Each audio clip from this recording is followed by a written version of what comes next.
जय श्री हरि दोस्तों, स्वागत है आपका हमारे आध्यात्मिक चैनल में, जहां हम आपको धर्म, शास्त्र और पुराणों की अमूल्य शिक्षाओं से जोड़ते हैं। आज हम बात करेंगे गरुड़ पुराण के 11वें अध्याय की, जिसमें वर्णन है दशगात्र विधि का। यह अध्याय न केवल मृत्यु के बाद के कर्मों की प्रक्रिया को समझाता है, बल्कि यह भी बताता है कि अगर संतान न हो तो यह विधि कौन और कैसे करे। तो चलिए शुरू करते हैं अध्यात्म की इस विशेष यात्रा को गरुड़ पुराण के इस पावन संवाद के साथ। गरुड़ पुराण 11वां अध्याय, दशगात्र विधान।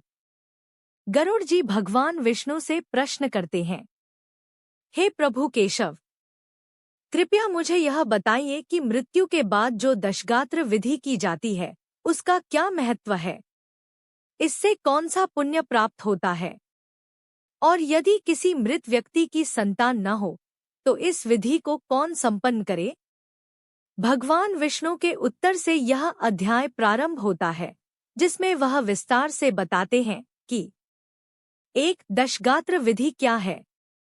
दश का अर्थ है 10 और गात्र का अर्थ है शरीर या कर्म। मृत्यु के बाद 10 दिन तक किए जाने वाले विशेष कर्मों का संकलन ही दशगात्र कहलाता है।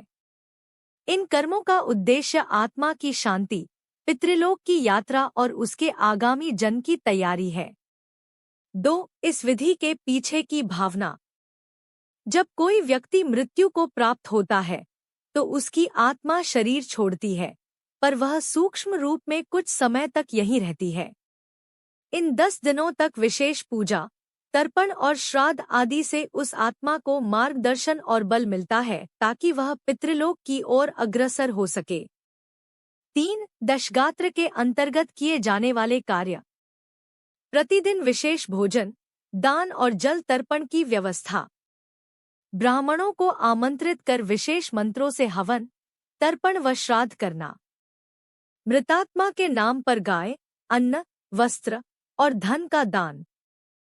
4. यदि पुत्र न हो तो यह विधि कौन करे। विष्णु भगवान बताते हैं कि यदि मृत व्यक्ति की कोई संतान नहीं है तो यह कर्म उसका भाई, भतीजा या कोई निकट संबंधी जो श्राद्ध और कर्मकांड जानता हो वह कर सकता है। अगर कोई भी नहीं है तो योग्य ब्राह्मण को उचित दान देकर ये कार्य कराए जा सकते हैं।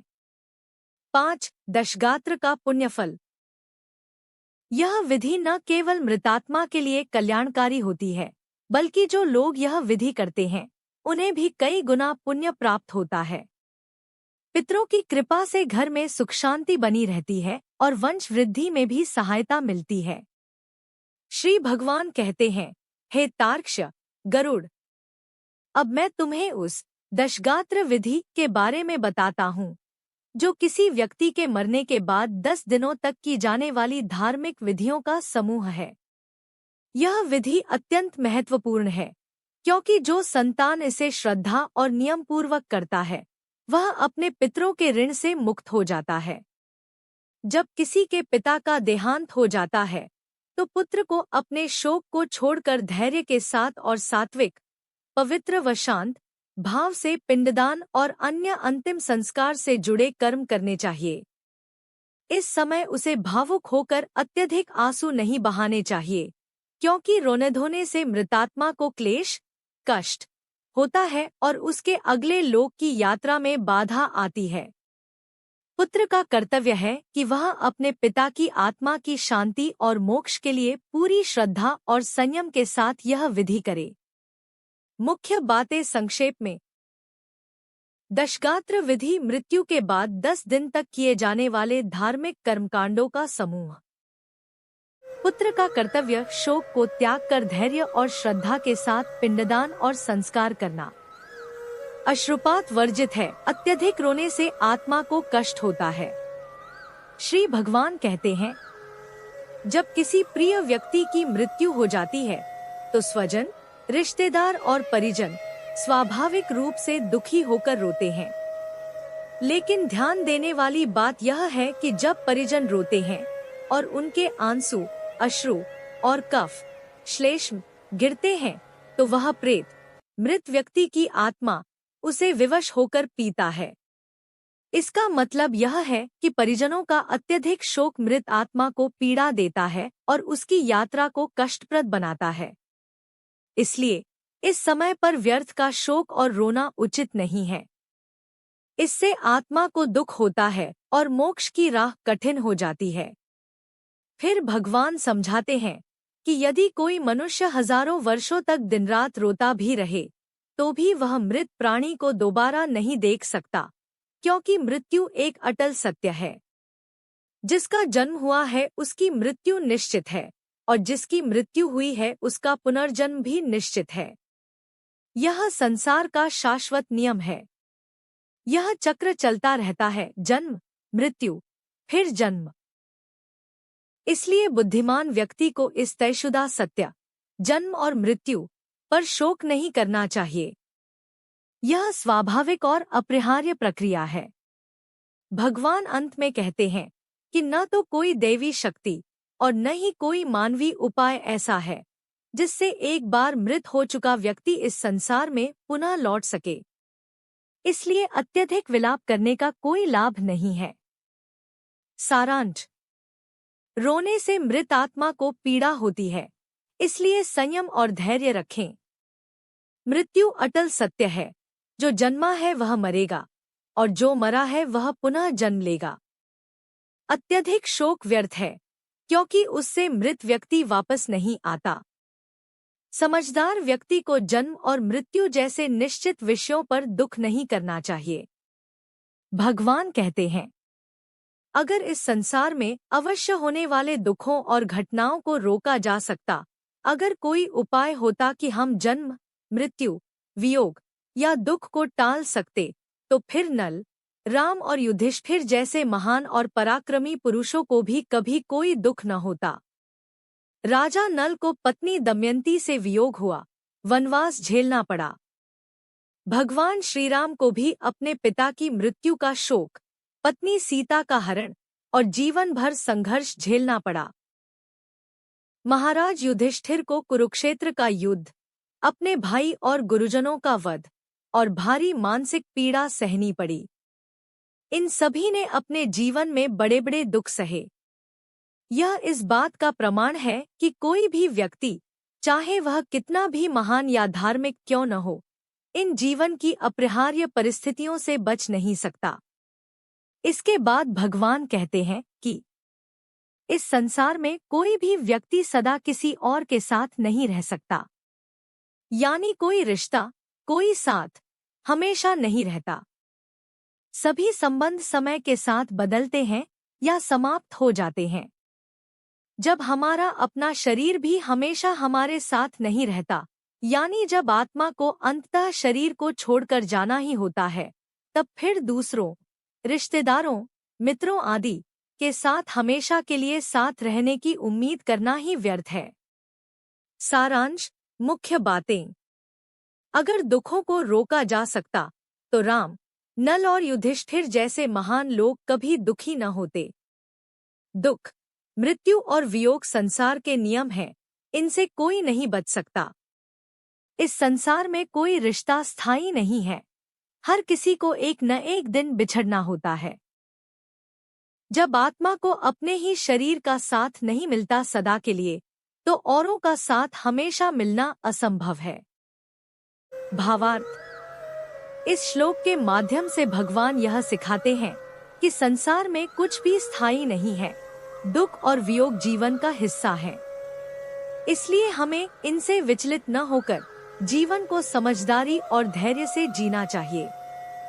श्री भगवान कहते हैं, जिस प्रकार एक पथिक, यात्रा करने वाला व्यक्ति रास्ते में कहीं किसी वृक्ष की छाया देखकर थोड़ी देर के लिए आराम करता है, फिर विश्राम के बाद अपने गंतव्य की ओर आगे बढ़ जाता है, उसी प्रकार यह संसार भी एक विश्राम स्थल जैसा ही है। यहाँ जीवात्माएं एक दूसरे से मिलती हैं, माता पिता, भाई बहन, पति पत्नी, मित्र आदि बनते हैं, लेकिन यह मिलन स्थायी नहीं होता। यह सब प्रारब्ध कर्मों के अनुसार होता है। जीव अपने कर्मों का फल भोगता है, और जब उसका समय पूरा हो जाता है तो वह अपने अगले गंतव्य की ओर, अगले जन्म या मोक्ष की ओर चला जाता है। यही जीवन की सच्चाई है। मिलन और वियोग दोनों ही क्षणिक है। फिर भगवान एक और सुंदर उदाहरण देते हैं। प्रातः सुबह जो भोजन पकाया जाता है वह सांझ तक नष्ट हो जाता है, यानी वह टिकता नहीं। तो फिर उस भोजन से बनी हुई इस देह, शरीर की क्या स्थायित्व हो सकती है? जब शरीर का पोषण ही नाशवान वस्तुओं, भोजन से हो रहा है, तो स्वयं शरीर भी नश्वर ही है। यह शरीर स्थायी नहीं है, यह तो नष्ट होने के लिए ही बना है। इसलिए जब किसी के पिता की मृत्यु होती है और पुत्र को दुख होता है, तो उस दुख को शांत करने के लिए ऊपर बताए गए विचार औषधि के समान हैं। इन विचारों को ध्यान में रखकर, यानी जीवन की अस्थिरता और मृत्यु की अनिवार्यता को समझकर, अज्ञानवश होने वाले अत्यधिक शोक को त्याग देना चाहिए। इसके बाद पुत्र को अपने पिता के अंतिम संस्कार और श्राद्ध कर्म आदि क्रियाकर्म शांत चित्त और श्रद्धा से करना चाहिए।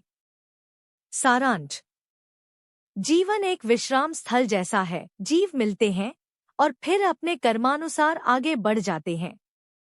शरीर नाशवान है क्योंकि यह भी नष्ट होने वाले अन्न से बना है। अत्यधिक शोक अज्ञान का परिणाम है, इसे ज्ञान से दूर किया जा सकता है। मृत्यु के बाद क्रियाकर्म करना पुत्र का कर्तव्य है और उसे विवेक एवं धैर्य से पूरा करना चाहिए। भावार्थ: इस श्लोक में समझाया गया है कि संसार में मिलन और बिछड़ना स्वाभाविक है। आत्मा के लिए यह जीवन एक अस्थायी पड़ाव मात्र है। इसलिए मृत्यु को लेकर अत्यधिक दुखी होने के बजाय उसे एक स्वाभाविक प्रक्रिया मानकर धैर्यपूर्वक अंतिम कर्तव्यों का निर्वहन करना चाहिए। भगवान विष्णु गरुड़ जी से कहते हैं, जब किसी पुरुष की मृत्यु हो जाती है और उसका अपना पुत्र नहीं होता, तब उस मृत व्यक्ति की क्रियाकर्म, अंतिम संस्कार, पिंडदान, श्राद्ध आदि किसे करनी चाहिए? यह बहुत महत्वपूर्ण प्रश्न है, क्योंकि इन कर्मों से ही आत्मा को शांति और गति मिलती है। इसलिए ऐसी स्थिति में कर्तव्य का यह क्रम बताया गया है। सबसे पहले उसकी पत्नी को यह क्रिया करनी चाहिए। यदि पत्नी जीवित हो और सक्षम हो, तो वह यह धार्मिक कर्म संपन्न करे। यदि पत्नी नहीं है, तो उसके सगे भाई, सहोदर भाई को यह कार्य करना चाहिए, मतलब वही भाई जो उसी माँ और पिता से जन्मा हो। अगर सहोदर भाई भी न हो, तो यह जिम्मेदारी आती है किसी ब्राह्मण शिष्य पर, यानी वह ब्राह्मण जो मृत व्यक्ति का धार्मिक शिष्य हो। और अगर शिष्य भी न हो, तब यह कर्म कोई सपिंडी व्यक्ति करे। सपिंडी मतलब ऐसा संबंधी जो मृतक के रक्त संबंधों, वंशजों में आता हो, जैसे चचेरा भाई, भतीजा इत्यादि।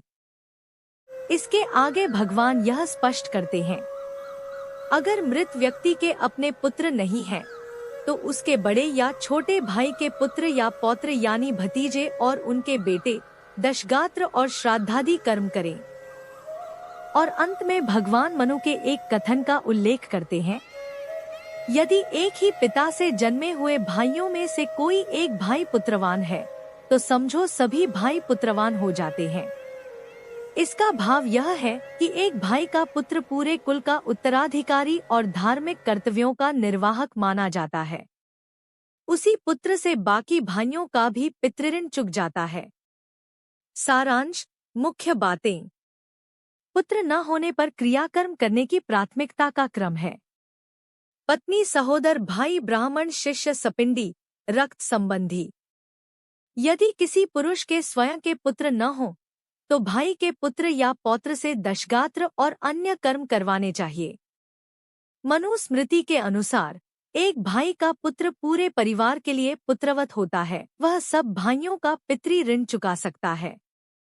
भावार्थ: यह श्लोक यह समझाने का प्रयास करता है कि किसी भी स्थिति में मृत व्यक्ति की आत्मा को शांति देने के लिए संस्कार रुकने नहीं चाहिए। यदि पुत्र नहीं है, तो उसके स्थान पर अन्य निकट संबंधियों को यह दायित्व लेना चाहिए। इससे यह भी स्पष्ट होता है कि सनातन धर्म में पितृऋण चुकाना अत्यंत आवश्यक कर्तव्य माना गया है। श्री भगवान गरुड़ जी से कहते हैं, यदि किसी पुरुष की अनेक पत्नियां हों और उन सभी में से कोई एक पत्नी पुत्रवती जिसके संतान हो जाए, तो वह एक ही पुत्र सभी पत्नियों का पुत्र माना जाता है। अर्थात उस एक पुत्र के माध्यम से उन सभी पत्नियों का भी पितृऋण चुक जाता है, जैसे वे सब स्वयं पुत्रवती हों। यह दर्शाता है कि एक संतान पूरे परिवार के लिए धार्मिक उत्तरदायित्व निभा सकती है।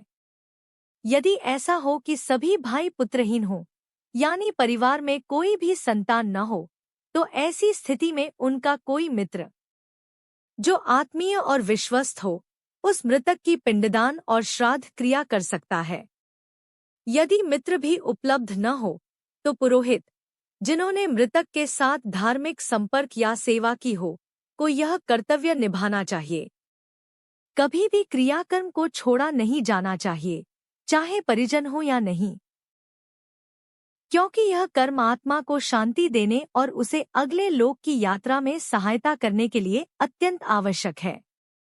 यदि कोई स्त्री या पुरुष अपने किसी प्रिय मित्र, आत्मीय या इष्टजन की मृत्यु के बाद और्ध्वदैहिक क्रिया, मृत्यु के बाद की धार्मिक विधि करता है, विशेष रूप से तब जब मृत व्यक्ति अनाथ हो यानी उसका कोई नहीं हो, तो ऐसा करने वाले को कोटि यज्ञों, करोड़ों यज्ञ के बराबर फल प्राप्त होता है। यह दिखाता है कि निस्वार्थ भाव से किया गया अंतिम संस्कार कितना पुण्यकारी होता है। सारांश, मुख्य बातें। एक पत्नी का पुत्र सभी पत्नियों का पुत्र माना जाता है। वह संतान सभी का पितृ ऋण चुका सकती है। यदि सभी भाई पुत्रहीन हों, तो मित्र को या फिर पुरोहित को क्रिया करनी चाहिए। अंतिम संस्कार कभी नहीं छोड़ना चाहिए, चाहे कोई संबंधी हो या न हो। यदि कोई अनाथ व्यक्ति की क्रिया करता है, तो उसे बहुत बड़ा पुण्य, कोट्यज्ञ फल प्राप्त होता है। भावार्थ। इस श्लोक का मुख्य संदेश यह है कि मृत व्यक्ति की आत्मा की शांति के लिए अंतिम संस्कार अनिवार्य है। यदि परिवार में कोई उत्तराधिकारी नहीं है, तब भी यह कर्तव्य पूरा होना चाहिए, चाहे वह कोई मित्र करे या पुरोहित।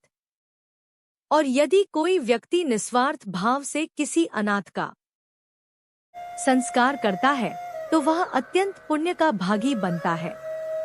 इससे यह भी स्पष्ट होता है कि सनातन धर्म में आत्मा की यात्रा और पितृ ऋण का विषय कितना गंभीर और आवश्यक माना गया है।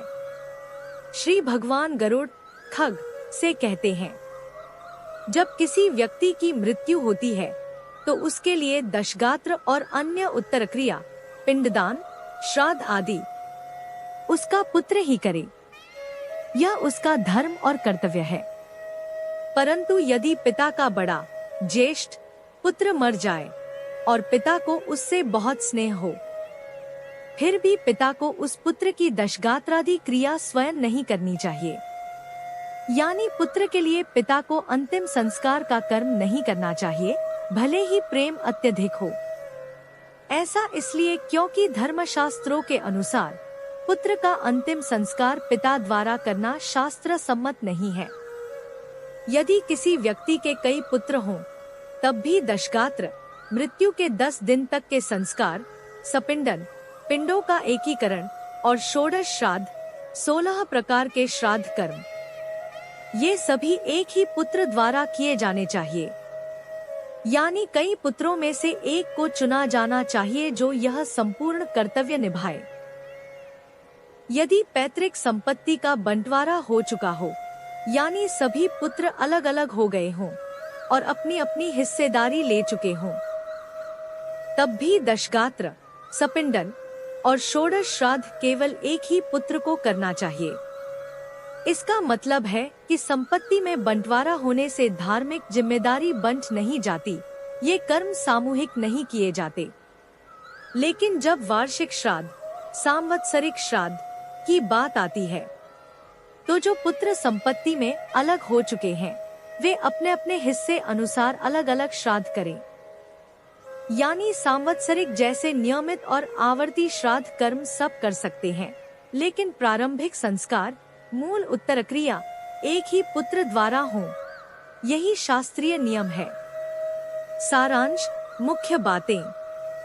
मृत्यु के बाद की मुख्य क्रियाएं दशगात्र, सपिंडन, षोडश श्राद्ध पुत्र द्वारा की जाती हैं। पिता को अपने पुत्र का अंतिम संस्कार नहीं करना चाहिए, चाहे वह पुत्र उसे कितना ही प्रिय क्यों न हो। एक ही पुत्र को प्रारंभिक सभी प्रमुख श्राद्ध कर्म करने चाहिए, भले ही और भी पुत्र हों। संपत्ति के बंटवारे के बाद भी ये मुख्य संस्कार केवल एक पुत्र द्वारा किए जाने चाहिए। सांवत्सरिक, वार्षिक श्राद्ध जैसे कर्म सभी विभक्त पुत्र अलग अलग कर सकते हैं। भावार्थ, इस श्लोक का उद्देश्य यह स्पष्ट करना है कि मृत्यु के बाद आत्मा की शांति के लिए जो धार्मिक कर्तव्य होते हैं, उन्हें किसी एक व्यक्ति के द्वारा समर्पण पूर्वक करना चाहिए। धार्मिक कर्मों की एकता और श्रद्धा को बनाए रखने के लिए प्रारंभिक संस्कारों को बांटना उचित नहीं माना गया है, जबकि वार्षिक या नियमित श्राद्ध जैसे कार्य अलग अलग लोग अपनी श्रद्धा और संसाधन अनुसार कर सकते हैं। भगवान विष्णु गरुड़ से कहते हैं, जब किसी पिता का देहांत हो जाता है तो उसका ज्येष्ठ पुत्र, सबसे बड़ा बेटा ही मुख्य रूप से दशगात्र 10 दिन तक चलने वाली मृत्युोत्तर क्रिया और अन्य श्राद्ध कर्म करने का अधिकारी होता है। उसे यह कार्य पूर्ण श्रद्धा और अनुशासन के साथ करना चाहिए। इसके लिए वह एक समय भोजन करे, अर्थात दिन में एक बार भोजन कर संयम रखे, भूमि पर शयन करे, बिछौने का त्याग कर सीधे जमीन पर सोए, ब्रह्मचर्य का पालन करे, इंद्रियों पर संयम रखे, पवित्र जीवन जिए और पवित्र व भक्तिभाव से इन सभी धार्मिक कर्तव्यों को निभाए। ये सभी नियम यह दिखाते हैं कि पुत्र को इन दिनों संयमित, शुद्ध और मन से समर्पित रहना चाहिए, ताकि किए गए कर्मों का प्रभाव सकारात्मक और आत्मा के हित में हो। फिर भगवान एक बहुत सुंदर बात कहते हैं, जो फल पृथ्वी की 7 बार परिक्रमा करने से प्राप्त होता है, वही फल एक पुत्र को तब प्राप्त होता है जब वह अपने माता पिता का श्रद्धापूर्वक अंतिम संस्कार करता है। इसका भाव यह है कि माता पिता की सेवा और उनके लिए किए गए कर्मों का महत्व तीर्थ यात्रा या बड़े यज्ञों से भी बढ़कर है। और फिर यह कहा गया है कि जो पुत्र दशगात्र से लेकर वार्षिक श्राद्ध तक, यानी मृत्यु के तुरंत बाद से लेकर 1 वर्ष तक होने वाले सभी श्राद्ध कर्म करता है, वह पुत्र गया श्राद्ध करने का जो पुण्य होता है, उसी के बराबर फल प्राप्त करता है। गया श्राद्ध को सनातन धर्म में बहुत पवित्र और पुण्यदायक माना गया है। वहाँ पिंडदान करने से आत्मा को मुक्ति मिलती है। अतः यदि कोई पुत्र पूरे विधिपूर्वक और श्रद्धा से अपने पिता की श्राद्ध क्रिया करता है, तो उसे भी वही फल मिलता है जो गया तीर्थ में श्राद्ध करने से प्राप्त होता है। सारांश, मुख्य बातें।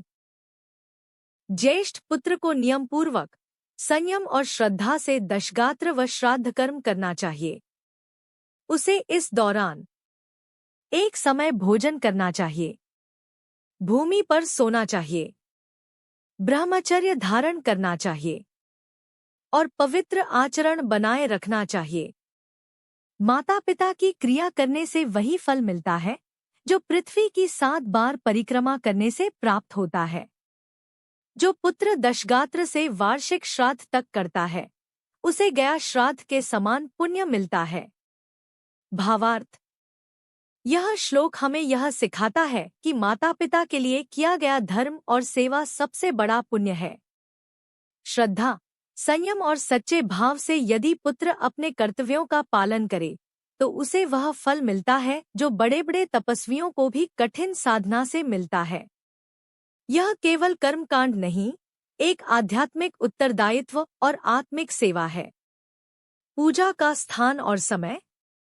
यह कर्म किसी कुएं, तालाब, बगीचे, तीर्थ स्थान या मंदिर परिसर में किया जाना चाहिए, ऐसे पवित्र स्थान जहां वातावरण शुद्ध और धार्मिक होता है। समय का विशेष ध्यान रखना चाहिए। यह क्रिया मध्यमयाम मध्याह्नकाल यानी दोपहर के समय में की जाती है। स्नान करना चाहिए, परंतु कोई मंत्र नहीं बोलना होता, बस शुद्ध मन और शरीर से स्नान करना ही पर्याप्त है। वेदी की तैयारी। स्नान के बाद किसी वृक्ष के नीचे दक्षिण दिशा की ओर मुख करके एक वेदी पूजन स्थल बनानी चाहिए। उस वेदी को गोबर से लीपकर पवित्र किया जाता है, क्योंकि गोबर को शास्त्रों में शुद्धि का प्रतीक माना गया है। इसके बाद वेदी पर कुश से बने हुए एक दर्भमय ब्राह्मण घास से बनी एक प्रतीकात्मक मूर्ति को स्थापित करना होता है। दर्भमय ब्राह्मण का पूजन। इस प्रतीक ब्राह्मण की पूजा पाद्य, पाँव धोने का जल, अर्घ्य, आचमन आदि से करें। फिर उसे अत्सी पुष्प संकाशण पीत्वा सस्मुचितम जैसे विष्णु स्तुति मंत्रों से प्रणाम करें और नमस्कार करें। इस मंत्र का भाव है कि जो भी व्यक्ति पीतवस्त्रधारी भगवान गोविंद का भक्ति से स्मरण करता है, उसे किसी प्रकार का भय नहीं रहता। पिंडदान की विधि। दर्भमय ब्राह्मण के सामने कुश का आसन बिछाएं। उस आसन पर पिंडदान करना है, यानी नाम और गोत्र का उच्चारण करते हुए पके हुए चावल या जौ के आटे से बने पिंड को उस पर अर्पित करें। साथ ही कुछ विशेष समर्पण करें, जैसे खस, उशीर, चंदन और भृंगराज के फूल, धूप, दीप, नैवेद्य, भोग, मुखवास, तांबूल या पान और दक्षिणा दान। प्रेत के लिए अर्पण और संकल्प। अब एक पात्र में दूध और जल भरकर तथा अन्य सामग्री जैसे काकान्न, कोवे को अर्पित अन्न और वर्धमान जलांजलि, क्रमशः बढ़ती हुई जल की अंजलियां अर्पित करें। इस दौरान कहें, यह जो अन्न, जल, वस्त्र या अन्य सामग्री मैं अमुक नाम के प्रेत को अर्पित कर रहा हूँ, वह उसे प्राप्त हो। ध्यान रहे कि जब तक सपिंडीकरण, पिंडों का कुल में समावेश न हो जाए, मृत व्यक्ति को प्रेत के रूप में ही संबोधित किया जाना चाहिए। यह इसलिए ताकि कर्म ठीक प्रकार से उसकी आत्मा तक पहुँचे। प्रेत शब्द के उच्चारण के साथ दी गई सामग्री से मृतात्मा को अक्षय तृप्ति मिलती है, यानी उसे बार बार भूख नहीं लगती, वह संतुष्ट होती है। मुख्य संदेश बटा सारांश। श्राद्ध कर्म स्थान, समय और शुद्धता के साथ करना चाहिए। दर्भमय ब्राह्मण एक प्रतीकात्मक माध्यम है जो पितरों की उपस्थिति का संकेत देता है। मंत्र, पूजा, पिंडदान, नैवेद्य और जलांजलि पूरी श्रद्धा से दी जाएं। मृत्यु के बाद जब तक सपिंडीकरण नहीं होता, प्रेत शब्द का उच्चारण आवश्यक है, ताकि मृतात्मा को वह अर्पण सिद्ध हो सके। इस प्रकार किया गया श्राद्ध कर्म मृत व्यक्ति को शांति, तृप्ति और गति देता है और पुत्र कर्मकर्ता को महान पुण्य की प्राप्ति होती है। पहला दिन से 9वें दिन तक की विधि। पहले दिन जो अन्न पिंड के रूप में दिया जाता है, उसी अन्न से 9 दिन तक विधिपूर्वक पिंडदान करना चाहिए। अर्थात प्रत्येक दिन उसी प्रकार के अन्न से मृतक के लिए पिंड अर्पित करना जरूरी है। 9वें दिन सभी सपिंडीजन, वे लोग जो मृतक के साथ पिंडदान में संबंध रखते हैं, मिलकर मृतक की स्वर्ग प्राप्ति के लिए विशेष कर्म करते हैं। वे तेल से अभ्यंग, मालिश करें, घर के बाहर स्नान करें और दूब, तृण तथा लाजा, चावल के भूरे भूसे के टुकड़े लेकर स्त्रियों को नेतृत्व में मृतक के घर जाएं। वहां वे मृतक से कहें, दूर्वा, तृण के समान आपका कुल बढ़े और लाजा, चावल के भूसे के समान आपका कुल भी विकसित हो। इसके बाद दूर्वा से भरे लाजा को उसके घर के चारों ओर बिखेर दें। यह एक प्रकार से मृतक के कुल की वृद्धि और समृद्धि के लिए शुभ कामना है। 10वें दिन की विधि। 10वें दिन पिंडदान मास से करना चाहिए, लेकिन कलयुग में शास्त्र अनुसार मास से पिंडदान निषिद्ध है, इसलिए मांस की जगह उड़द की पीठी, दाल का आटा से पिंडदान करें। 10वें दिन क्षौरकर्म, मुंडन संस्कार भी किया जाता है। इसमें मृतक के रिश्तेदारों को मुंडन कराया जाता है। साथ ही क्रिया करने वाले पुत्र को भी पुनः मुंडन कराना चाहिए, जिससे वह भी शुद्ध और पवित्र हो। 10 दिन तक की अतिरिक्त विधि। 10 दिनों तक एक ब्राह्मण को प्रतिदिन मिष्टान्न, मीठा भोजन कराना चाहिए। साथ ही हाथ जोड़कर भगवान विष्णु की उपासना और ध्यान करना चाहिए और प्रेत, मृत आत्मा की मुक्ति के लिए निम्न प्रार्थना करनी चाहिए। अत्सी के फूल जैसे सुंदर, पीत वस्त्रधारी अच्युत भगवान गोविंद को जो प्रणाम करते हैं, उन्हें कोई भय नहीं होता। हे अनादि अंतरहित, शंखचक्रगदाधारी, अविनाशी और कमल नेत्र वाले देव विष्णु, आप प्रेत को मोक्ष प्रदान करने वाले हैं। इस प्रार्थना मंत्र का पाठ श्राद्ध के अंत में प्रतिदिन करना चाहिए। अंतिम क्रिया। इसके बाद स्नान करके घर लौटना चाहिए। घर जाकर गोग्रास, दूध और घी से बनी कुछ विशिष्ट वस्तु देना चाहिए। फिर पूरे विधि से भोजन करना चाहिए। संक्षेप में, मृत्यु के बाद 10 दिन तक पिंडदान और श्राद्ध कर्म करने की विधि है, जिसमें पहली 9 दिन तक पिंडदान वही अन्न से करना। 9वें दिन परिवार के कुल के विकास के लिए दूर्वा और लाजा के साथ शुभकामना। 10वें दिन मांस के स्थान पर उड़द के पिंड से पिंडदान और क्षौरकर्म के साथ मुंडन करना आवश्यक है। 10 दिन तक एक ब्राह्मण को मिष्टान्न कराते हुए भगवान विष्णु की आराधना और मृतक की मुक्ति के लिए प्रार्थना करनी चाहिए। अंत में स्नान करके गोग्रास देना और भोजन करना संस्कारों की समाप्ति है। निष्कर्ष। यह पूरे 10 दिवसीय संस्कार का समुचित और धार्मिक विधिपूर्वक पालन करना मृत आत्मा के शांति और स्वर्ग प्राप्ति के लिए अत्यंत आवश्यक है। साथ ही यह पुत्र और परिवार के लिए भी पुण्यकारी होता है। इस प्रकार गरुड़ पुराण के दशगात्र विधि निरूपण नामक 11वें अध्याय का समापन होता है।